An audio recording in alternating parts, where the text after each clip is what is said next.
The Department of Science, Technology and Innovation is hosting the third G20 Research and Innovation Working Group and the ministerial meeting in Pretoria.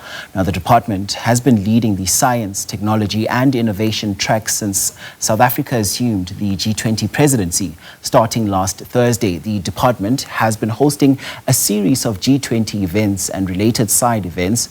The work will culminate in the G20 Research and Innovation Ministerial Meeting, which will be held tomorrow. This is where the G20 Research and Innovation Ministerial Declaration will be adopted. For more on this now, let's take you to Diabo Sito, who's monitoring developments on this front. So, Diabo, how is science and technology shaping our lives?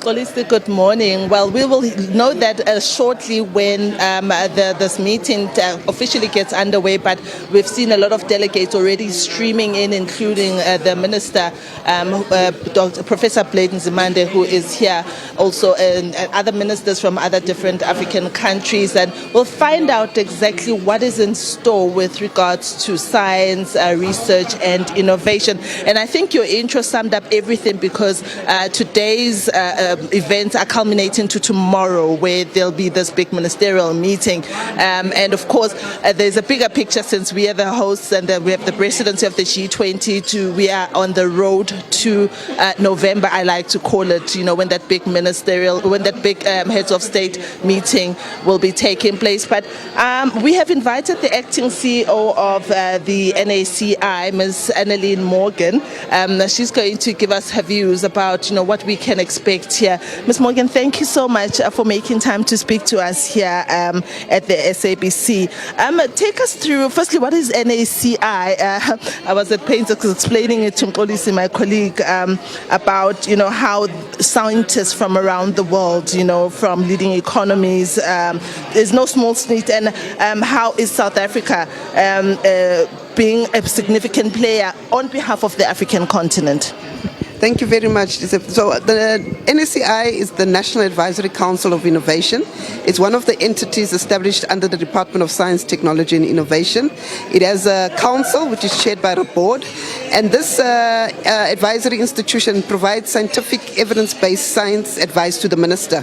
So we report directly to the minister, and we commission research in the National System of Innovation on key emerging policy issues, which we then advise the minister, and is able to take appropriate decisions which are implemented through the Department of Science, Technology and Innovation. Yeah. So far, what kind of support have you received from South Africa on proposals that have been put on the table? So we successfully hosted yesterday the G20 Chief Science Advisers Roundtable meeting, which is all the Chief Science Advisers from the G20 countries. And these advisory services in most of the countries are either located within the offices of the presidents or the offices of prime ministers, or they stand alone advisory councils like our council. So yesterday we adopted an outcome statement as part of the G20 Chief Science Advisers Roundtable under the theme of using science, technology and innovation, and understanding the importance of inclusive human development and global sustainability. Let's talk about how you see South Africa shaping what they call the STI agenda beyond this year. We're handing over the presidency back to the US at the end of this year. But when you envisage a couple of years from now on and look at the contribution that South Africa has made, or that Africa has made, how would you shape it, or how would you communicate it? I think for South Africa, it's really an opportunity time that we use the G20 presidency, one that will enable us to leverage all these resources from the different countries. The G20 brings in diversity in terms of the capacities that the G20 countries have. You've got the global south, you've got the global north within the G20, and as the South African presidency, we also saw it fit to make our presidency as benefiting Africa. So we also extended invitations to some of the African countries, because we want to say stay on the agenda of G20. Yes, we've got different national policies and priorities, but the world is vastly interconnected. And if we don't work together, we will not be able to achieve our own individual national aspirations. As South Africa, we champion, as you know, the National Development Plan. We also, as part of the science sector, we've got what we call the Science, Technology and Innovation Decadal Plan that was adopted in 2022. So how do we use the priorities of the Decadal Plan to ensure that they see through within the different agendas that are going to be adopted in the G20?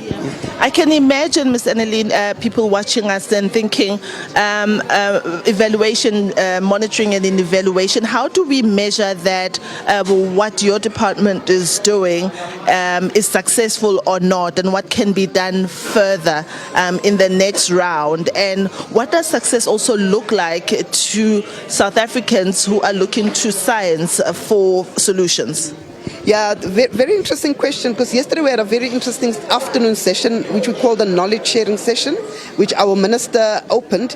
And during the minister's address to the stakeholders, he highlighted the importance of how do we take science to society and how do we make science relevant to society. And that was the discussion that we were having yesterday. But also, how do we communicate science to society? How do we take the complex issues of science and make it relevant to society? And I think that's been a clear message that has come through in the discussions that has been happening.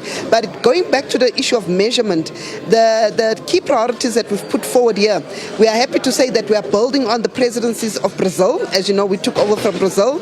We are also building on the presidencies of India and taking through those priorities so that we are able to measure over time the impact of the priorities that we've agreed on. Ms. Morgan, thank you so much.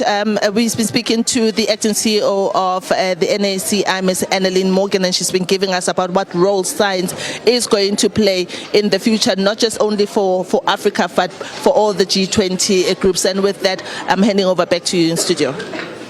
Tom, that story. Thanks so much for that update.